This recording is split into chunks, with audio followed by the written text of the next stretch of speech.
నమస్తే, welcome to Ankusham news bulletin. ముందుగా update చూద్దాం. మా ప్రయాణం వైఎస్ జగన్ తోనే సింగనమల శాసనసభ్యులు జొన్నలగడ్డ పద్మావతి.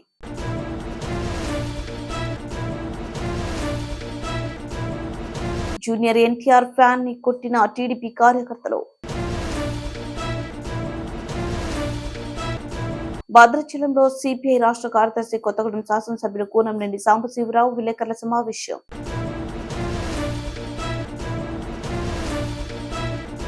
మేడారంలో మొదలైన జాతర సందడి.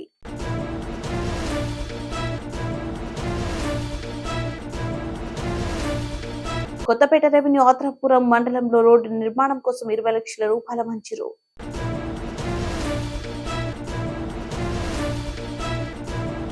హుజురాబాద్ నియోజకవర్గంలో దళిత బంధు 2వ విడత యూనిట్స్ మంజూరు చేయాలి.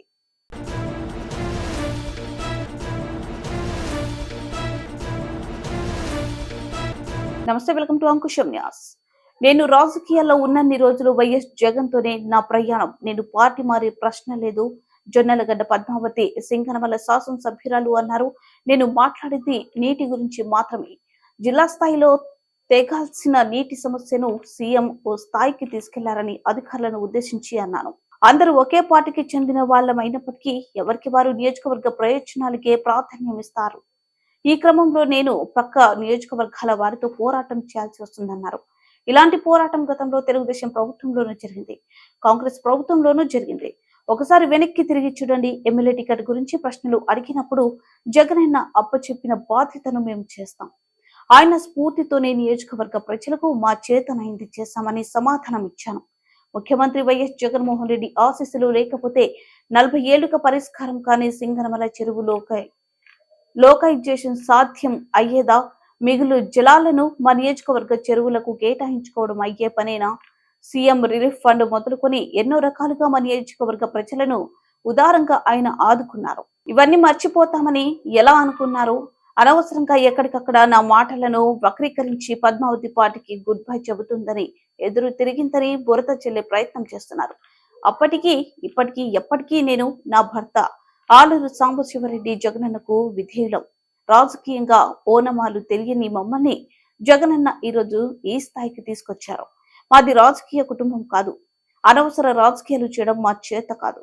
మాకు తెలిసిందల్లా ఒక్కటే, మాకు చేతనైందల్లా ఒక్కటే, అది జగనన్న అడుగుజాడల్లో నడవడం మాత్రమే. అందరికీ నమస్కారం. నేను ఫేస్బుక్ లైవ్ వచ్చింది నీటి కోసం, కానీ ఎల్లో మీడియా దీన్ని పెద్ద రాజకీయం చేసింది. అతి ముఖ్యంగా చెప్తున్నాను, నేను పదే చెప్పింది ఏంటంటే, నీటి పంచాయతీకి సీఎం ఆఫీస్కి లేదంటే పెద్దిరెడ్డి రామచంద్రారెడ్డి అన్న దగ్గరికి వెళ్లాల్సి వస్తుంది అని అధికారులు ఐఏబీ మీటింగ్స్లో తేలాల్సిన నీటి పంచాయతీ అంత దూరం వెళ్తే కానీ తేలట్లేదు. ఇలా నీళ్లు అధికారికంగా రావాల్సింది రాకుండా నా ముందు పాలించిన ఎమ్మెల్యేలు వదిలేశారని, అంటే మా నియోజకవర్గంలో పాలించిన ఎమ్మెల్యేలు వదిలేశారని అధికారులు వాళ్ళ మాటలతో వాళ్ళే చెప్పారు. అంటే వాళ్ళు అడగలేదు కాబట్టి నేను అడగకూడదన్న ఉద్దేశంతో మాట్లాడారు. స్వప్రయోజనాలు చూసుకోవడానికి నేను ఎమ్మెల్యేగా రాలేదు. అయినా ఈరోజు మా నియోజకవర్గ నీటి గురించి నేను ఫైట్ చేస్తున్నాను. ఉన్నంత వరకు 5 ఏళ్ళు నీళ్ళు ఇవ్వాలన్న ఉద్దేశంతో నేను మాట్లాడ్డాను. అలాగే ఈరోజు సీఎం ఆఫీస్కి వెళ్తే నీళ్ళు వస్తున్నాయంటే అర్థం ఏంటి? జగనన్న ఇస్తేనే కదా నీళ్ళు వస్తున్నాయని అర్థం. జగనన్నకి వ్యతిరేకం ఎక్కడుంది ఇక్కడ? అధికారులు స్పందించాలంటే నీళ్లు గురించి కూడా సీఎం ఆఫీస్కి వెళ్లాల్సి వస్తూ ఉందన్న ఉద్దేశంతో నేను మాట్లాడ్డాను. చిన్న జిల్లా స్థాయిలో అధికారులు స్పందించాల్సింది పోయి సీఎం ఆఫీస్ వరకు వెళ్లాల్సి వస్తుందన్న ఆవేదనతో నేను మాట్లాడ్డాను. మరి ఈరోజు దీన్ని ఇంత కాంట్రవర్సీ చేశారు ఎల్లో మీడియా. బాబు, ఎల్లో మీడియా జగనన్న ఎస్సీలకి మంచి చేశాడు కాబట్టే ఈరోజు మేము తలెత్తుకుని తిరగగలుగుతున్నాం. అలాగే జగనన్న ఎస్సీలకి ఇదే కాదు, ఇంకా ఎన్నో విధాలుగా సహాయంగా ఉన్నారు. మీ ఇష్టం వచ్చినట్టు మీరు ఇంటర్ప్రిట్ చేసి నేను మాట్లాడిన దానిలో మీకున్న చిన్న బుర్ర తక్కువ బుర్ర అని చెప్పచ్చు. మీకు మీ బుర్రలో చంద్రబాబు నాయుడు తప్ప ఎవరు ఉండరు, ఇంతే బుర్రలో ఆయన్ని మాత్రం ఫిక్స్ చేసుకున్నారు మీ బుర్రలో. దాన్ని పట్టుకొని ఆయనకి ఫేవర్గా జగనన్నకి అగెన్స్ట్గా మాట్లాడడం తప్ప మీకు వేరేది ఏం తెలియదు. కానీ జగనన్న ఎస్సీలకి ఎంతో మేలు చేశాడు. అసలు ఒక ఎస్సీ మహిళని హోంమంత్రిని చేశారు. ఎస్సీలు ఎవరు మర్చిపోని విధంగా ఈరోజు మన రాష్ట్రంలో పాలన జరుగుతూ ఉంది. నా ఆవేదనంతా అధికారుల మీద, అలాగే అధికారులపైన ఒత్తిళ్లు తెచ్చేవారి మీద, మరి మాకు నీళ్ళు రాకుండా ఆపేవారి మీద, అంతే తప్ప జగనన్న మీద కాదు. మా పార్టీ వచ్చాకే గర్వంగా చెప్తున్నాను, మా పార్టీ వచ్చాకే సింగనమల నియోజకవర్గంలో 4 ఏళ్ల పాటు నీళ్లు ఇవ్వగలిగాము. 5వ సంవత్సరం చాలా చెరువులకు ఇవ్వగలిగాము, ఇంకా ఇవ్వాల్సింది ఉంది. అంతే తప్ప మీ ఇష్టం వచ్చినట్టు మీకేదనిపిస్తే అది మీరు ప్రచురించేసి జగనన్న మీద బురద జల్లాలని, నా మాటల్ని వక్రీకరించాలని చూస్తే మాత్రం ఊరుకునేది లేదు. అలాగే ఆ దేవుణ్ణి కోరుకుంటున్నాను, ఇక నుంచైనా మీకు మంచి బుద్ధిచ్చి జగనన్న చేసే మంచి పనులు మీరు తెలుసుకోవాలని, మీరు అంటే మీరు సపోర్ట్ చేస్తున్న తెలుగుదేశం పార్టీ గతంలో చేసిన తప్పులు మీరు తెలుసుకోవాలా. అంతేగాని ఊరికే ఎదుటివాడి మీద బురద జల్లేస్తే, ఎదుటి వాళ్ళని ఏదో ఒకటి చేసేస్తే, ఏదో ఒకటి అనేస్తే, 10 మందికి ప్రచారం చేసేస్తే దానివల్ల మీరు ఏదో బాగుపడిపోతారని మాత్రం అనుకోవద్దు. ఎవరైనా కానీ తమను తాము సరిదిద్దుకోవాలని చూసుకోవాలి, కానీ పక్కన వాళ్ళ మీద బురద జల్లాలి, పక్కన వాళ్ళని తొక్కాలని చూస్తే అది ఎప్పటికీ సక్సెస్ కాలేరు. దాన్ని భస్మాసుర హస్తం అనే అంటారు. మా నియోజకవర్గానికి నేను తీసుకెళ్లిన ప్రతిపాదనలు చాలా వరకు జగనన్న చేయడం వల్లే ఈరోజు నియోజకవర్గం ముందడుగులో ఉంది.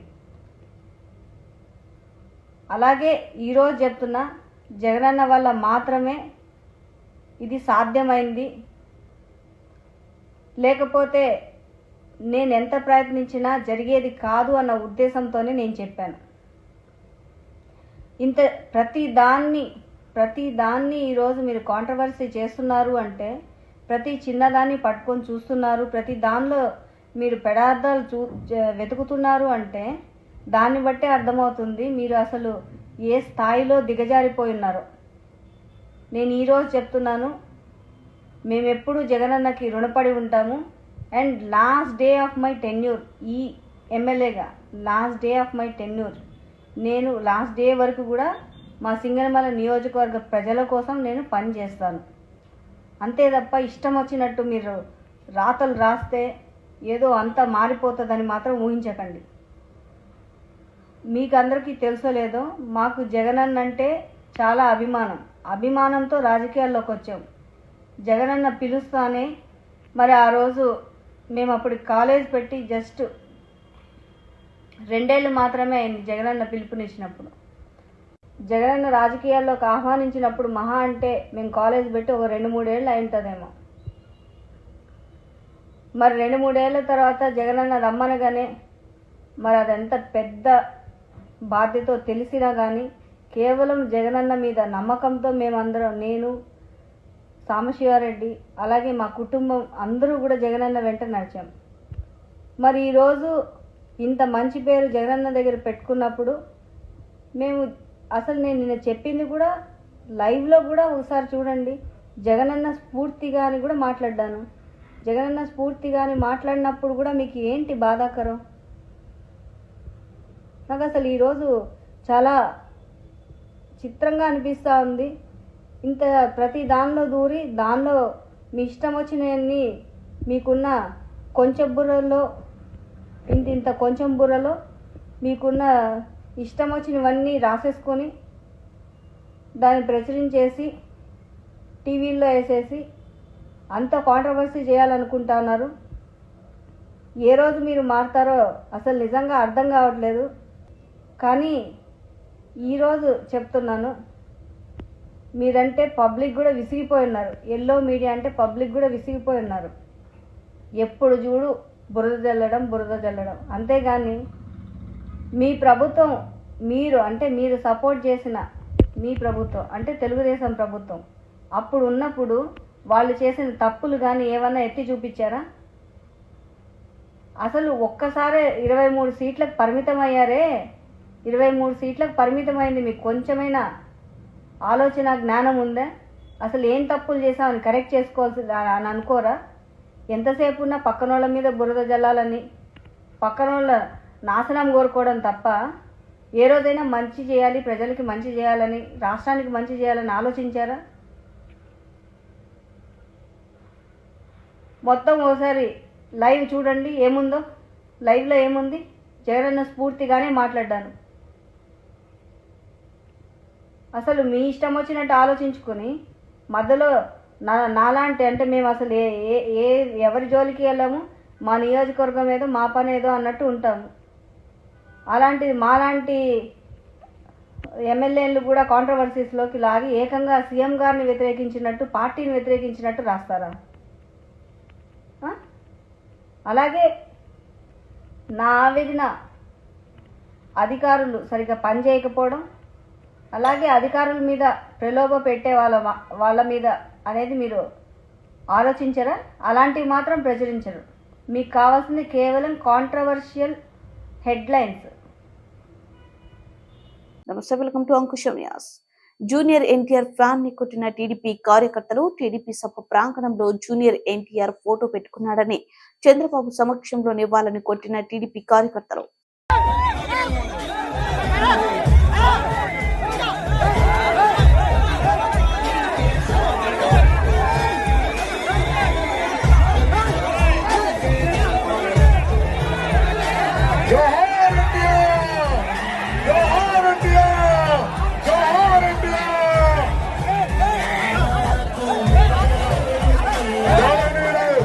తెలుగుదేశం పార్టీ జాతీయ అధ్యక్షుడు శ్రీ నారా చంద్రబాబు నాయుడు గారికి ఆచండ నియోజకవర్గ ప్రజానికం తరఫున మనందరి ప్రీతమ నాయకులు మాజీ మంత్రివర్యులు తెలుగుదేశం పార్టీ భద్రాద్రి కొత్తగూడెం జిల్లా భద్రాచలంలో సిపిఐ రాష్ట్ర కార్యదర్శి కొత్తగూడెం శాసనసభ్యులు కూనంనేని సాంబశివరావు విలేకరుల సమావేశం నిర్వహించారు. ఈ కార్యక్రమంలో ఆయన మాట్లాడుతూ కేసీఆర్ పరిపాలన వల్ల రాష్ట్రం మొత్తం అప్పుల పాలైందన్నారు. ఓడిపోయినప్పటికీ ఇంకా అధికారంలో ఉన్నామని అహంభావంతో టీఆర్ఎస్ నాయకులు వ్యవహరిస్తున్నారు. గతంలో కేసీఆర్ పిచ్చి హామీలు ఇచ్చి ప్రభుత్వాన్ని చిన్నాభిన్నం చేశారు. ఇచ్చిన హామీలను నిలబెట్టుకోకుండా అప్పులు పాలు చేశారు. ప్రస్తుతం ఉన్న రాష్ట్ర ప్రభుత్వం ఇచ్చిన హామీలను అమలు చేయడానికి ప్రయత్నిస్తుంటే దానికి వ్యతిరేకంగా టీఆర్ఎస్ నాయకులు శ్వేత పత్రాలు విడుదల చేయడం హాస్యాస్పదం.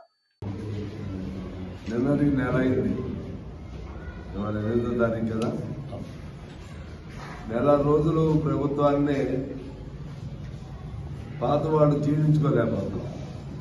బీఆర్ఎస్ ప్రభుత్వం మాజీ వాళ్ళు ఇంకా అధికారంలో ఉన్నట్టుగా భావిస్తున్నారు. ఏ పద్ధతి అయినా సరే ప్రజాస్వామ్య ప్రక్రియలో ప్రజల తీర్పుని అంగీకరించాలి, గౌరవించాలి. దానిపైన వీళ్ళు శ్వేతపత్రం వేస్తే వాళ్ళు శ్వేతపత్రం వేశారు. శ్వేతపత్రం అంటే దానికి సంబంధించినటువంటి పూర్వాపరాలు, దాని నిధులు ఏం చేశారు, ఏం ఖర్చు ఉంది, దాని ప్రణాళిక ఏంటి. శ్వేతపత్రం ఏంటో మాకు అర్థం కాదు. శ్వేతపత్రం అంటే చెమట అంటే బాగా చెమట పిండి ఈ సంపదను ఎలా రాళ్లపాలు చేశారు, లేకపోతే కొంతమంది పాలు చేశారు, అది శ్వేతపత్రం. ఆ స్వేదం మనకు అవసరం. పేదవాడి స్వేదం కావాలి, ఏసీలో కూర్చున్నవాడు స్వేదం కాదు. ఆ విధంగా అది ఒక తప్పు చేశారు.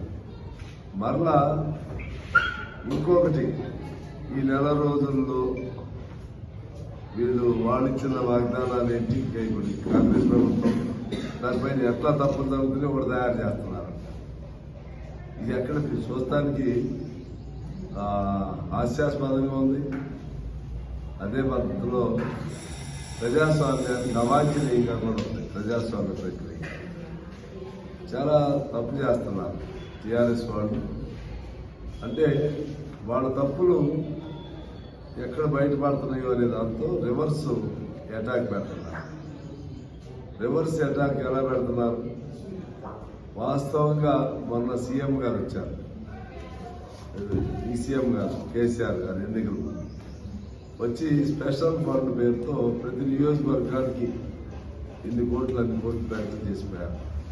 అంటే ఫ్లోటెడ్ ఎకానమీ అంటారు, కృత్రిమ ఆర్థిక వ్యవస్థ. చూస్తే అందులో డబ్బులు లేవు. డబ్బులు లేకుండా ఎలక్షన్ తర్వాత ఏదైనా చేద్దామని ప్రకటన చేసిపోయాడు. ఇప్పుడు చూస్తే రూపాయి లేదు. అదే పద్ధతిలో నోటికి ఏది పడితే అది వాగ్దానాలు చేసి అదంతా మీరు అయ్యి అమలు చేయాలి, ఇప్పుడు మీరు చెప్పినవి అమలు చేయాలి. ఇది వీళ్ళ ముందు పెడుతున్న లక్ష్యం. అని ఆయన చేసిన పిచ్చి పిచ్చి వాగ్దానాలు అమలు చేయాలి. పిచ్చి పిచ్చి వాగ్దానాలు మామూలు పిచ్చి పిచ్చి కాదు. ఆయనకి ఏది గుర్తొస్తే అది చిన్న పిల్లల్లాగా హాస్యాస్పదం. ముఖ్యమంత్రి స్థాయిలో ఉన్నటువంటి అధ్యయనం చేయాలి, దాని పూర్వాపరాలు పరిశీలన చేయాలి, దాని పరిణామాలు పరిశీలన చేయాలి, దానికి సంబంధించినటువంటి ఫలితాలని ఒక అంచనాతో చెప్పాలి. నోటికి ఏదొస్తే ఆ నిమిషం దాన్ని గట్టెక్కియటానికి ఈటెల రాజేంద్ర అప్పుడు ఆ నియోజకవర్గం ఉప ఎన్నిక అప్పుడు ఏం చెప్పాడు? దళిత బంధు అన్నాడు. దళిత బంధు ఈ నియోజకవర్గమే కాదు మొత్తం అన్నాడు. ఏమైంది ఇప్పుడు దళిత బంధు? డబుల్ బెడ్రూమ్ ఏమైంది ఇప్పుడు? అలాగే ప్రాజెక్టు, మన సీతారాం ప్రాజెక్టు ఏమైంది? నాకు తెలిసి సీతారాం ప్రాజెక్టు ఒక 300 కోట్లు పెట్టు, 300 కోట్లు ఇఫ్ ఐఎమ్ కరెక్ట్. మొదట్లో రాజీవ్ దుమ్ముగూడు, ఇందిరా దుమ్ముగూడు ఏమంటారు స్థానం ఉంటాయి. లక్షల మంది ప్రజలు మా వెనుక. ఎందువల్లంటే పొందికల్లో తామాషా ప్రాతినిధ్యం అనేది లేకపోబట్టి ఇది first one single vote majority అయినా గెలుపుకి ప్రాతిపదిక అవుతుంది. కాబట్టి నలుగురు పోటీ చేస్తే 26,000 ఓట్లు వచ్చినట్టు గెలుస్తుంది. మిగిలిన వాళ్ళందరూ వ్యతిరేకించారు. అది కాదంటున్నాను. నామాస ప్రాతినిధ్యం అంటే నీకు 20,000 వస్తే 2 స్థానాలు, నాకు 30,000 వస్తే 3 స్థానాలు, అట్లా రావాలి కొన్ని దేశాలు.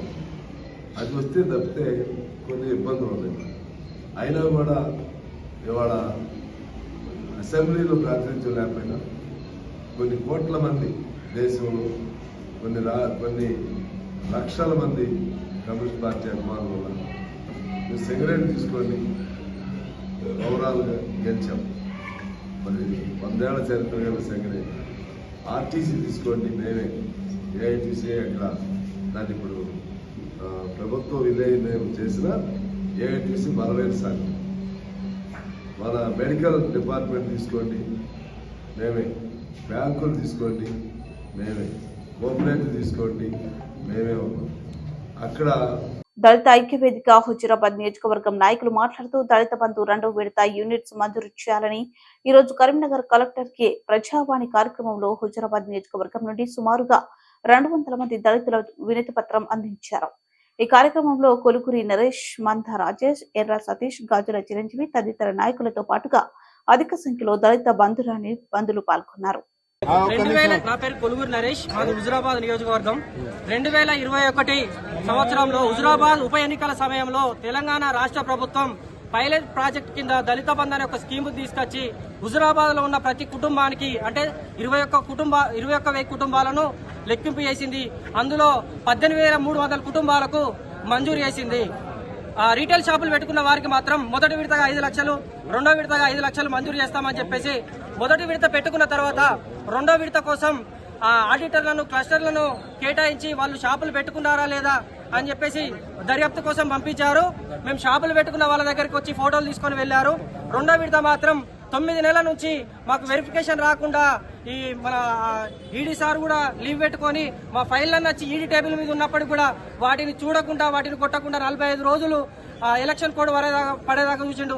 ఇప్పటికి సుమారుగా 4,900 కుటుంబాలు ఇంకా రూమ్ రెంట్లు కట్టుకుంటా ఆర్థిక ఇబ్బందులు పడుతున్నాము. మాకు ఈ పైలట్ ప్రాజెక్ట్ కింద ఏదైతే 10 లక్షలు ఇంటికి ఇచ్చారో ఆ మిగతా 5 లక్షలు ఏవైతున్నాయో మాకు ఒక నెల రోజులలో మంజూరు చేయాలి. లేని పక్షంలో జిల్లా కలెక్టర్ ముట్టడి, ప్రజా దర్బార్ ముట్టడి, రాష్ట్ర వ్యాప్తంగా మేము దళితులు 21,000 కుటుంబాలు ఉన్నాం, అందరం రోడ్డు మీద బైఠాయించి ధర్నాలు రాస్తారోకలు చేస్తామని చెప్పేసి ఈ కొత్త ప్రభుత్వాన్ని వేడుకుంటున్నాను. దయచేసి వెంటనే స్పందించి మాకు ఇస్తారా అయ్యారనే దాని మీద మాకు క్లారిటీ ఇవ్వండి. ఎన్నికల సమయంలో మాకు దళిత బంధు స్కీమ్ పెట్టడం జరిగింది. మరి 21,000 కుటుంబాలకు ఆనాడు గౌరవ కేసీఆర్ గారు మరి 10 లక్షల చొప్పున మా బ్యాంక్ అకౌంట్లో వేయడం జరిగింది. కానీ ఇప్పటి వరకు దళిత బంధు సెకండ్ విడత మరి అధికారుల నిర్లక్ష్యం వల్ల, ఈడీ నిర్లక్ష్యం వల్ల మాకు సెకండ్ విడత రాలేదని ఈ సందర్భంగా మేము తెలియజేస్తున్నాం. మరి మేము షాపులు పెట్టి కిరాయిలు కట్టలేని పరిస్థితిలో ఉన్నాము. ఇప్పటి వరకు కూడా మరి మాకు రెండో విడత గురించి ఇప్పటి వరకు కూడా మాకు కొత్త గవర్నమెంట్ ఇదివరకు కూడా క్లారిటీ ఇవ్వలేదని ఈ సందర్భంగా తెలియజేస్తూ 21,000 కుటుంబాలు అయోమయంలో ఉన్నాయి. మరి వస్తుందా రాదా, మొన్ననే హోల్లో పెట్టారు, బ్యాంకుల చుట్టూ తిరుగుతున్నాము. మరి ఎటువంటి స్పందన రాకపోవడం వల్ల మా దళిత కుటుంబాలు కలెక్టర్ ఆఫీస్కే కానీ మరి ఈడీ ఆఫీస్కే కానీ అనుక్షణం నిత్యం మరి కరీంనగర్కు వచ్చుకుంటూ తిరుగుతూ ఉన్నారు. అటు హుజరాబాద్ మండలంలో 4 మండలాలలో మరి ఎంపీడీఓ ఆఫీసుల చుట్టూ మరియు జమ్మికుంట మున్సిపల్ మరియు హుజరాబాద్ మున్సిపల్ చుట్టూ తిరుగుతూ ఉన్నాము. అక్కడ అధికారులు ఎటువంటి కనీసం ఇంటిమేషన్ ఇవ్వట్లేదు. మాకు ఇప్పటి వరకు ఏమో స్పందన రాలేదు. అది వచ్చినప్పుడే మేము చెప్తాము. నిర్లక్ష్యమైన సమాధానాలు చెప్తా ఉన్నారు. మా దళితులంతా అంత చిన్న సూప. మేము ఒక్కటే మా బతుకు తెరువు గురించి ఏదో 10 లక్షల రూపాయలు మాకు కేసీఆర్ గారు ఇవ్వడం జరిగింది. దయచేసి మేము రేవంత్ రెడ్డి గారికి విన్నవించుకుంటున్నాము. మాకు రెండో విడత దయచేసి మాకు రెండో విడత ఇచ్చేటట్టు మేము ఆయనను ప్రాధేయపడతా ఉన్నాము. మాకు ఇస్తే మేము ఇప్పుడు ఈరోజు కరీంనగర్ కలెక్టర్ మేడం గారికి మరి ప్రజావాణిలో మాకు రెండో విడత ఇవ్వాలని మేము దరఖాస్తు ఇవ్వడం జరిగింది. కనీసం ఒక 500-600 మంది మేము ఇవ్వడం జరిగింది. నా పేరు మంద రాజేష్. మేము ఐరన్ ఆడు మేడారం సమ్మక్క సారలమ్మ మహాజాతర ఫిబ్రవరి 21వ తేదీ నుండి ప్రారంభం కానుంది. 2 ఏళ్లకు ఓసారి మేడారం మహాజాతర జరగనుంది. జాతరకు దేశంలోని నలుమూలల నుండి భక్తులు అధిక సంఖ్యలో వస్తుంటారు. భక్తులకు ఎలాంటి ఇబ్బందులు లేకుండా అధికార యంత్రాంగం అన్ని ఏర్పాట్లు చేస్తున్నారు. జాతరకు సమయం దగ్గర పడుతుండటంతో భక్తులు ఇప్పటి నుంచే అమ్మవార్లను దర్శించుకునేందుకు వస్తుండటంతో జాతర ప్రాంగణంలో సందడి నెలకొంది.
డాక్టర్ బిఆర్ అంబేద్కర్ కోనసీమ జిల్లా కొత్తపేట రెవెన్యూ ఆత్రేయపురం మండలం బొబ్బర్లంక వద్ద Dowleswaram sir Arthur Cotton barrage పై రోడ్డు ఛిద్రమై వాహనదారులు రైతులు ఇబ్బందులు పడుతున్న విషయం ప్రభుత్వం విప్ మరియు శాసనసభ్యులు చీర్ల జగ్గిరెడ్డి జిల్లా కలెక్టర్ దృష్టికి సంబంధిత అధికారుల దృష్టికి తీసుకెళ్లగా బ్రిడ్జ్ భాగం కాకుండా మిగిలిన భాగం రోడ్డు నిర్మించారు.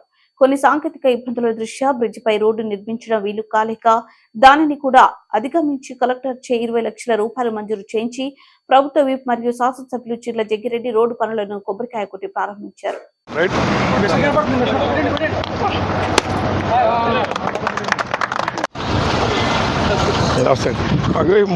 ఫ్లైట్ టైం అయిపోయిందని కంగారు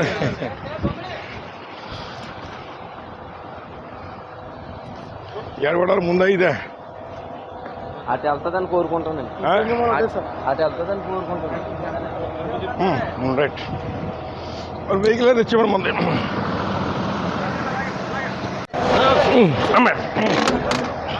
రైట్ నేను ఎక్కడ మిషన్ తోటే 5 అయిపోయింది. రైట్ చలయ్యేగా సార్ చలయ్యేగా ఇదిగో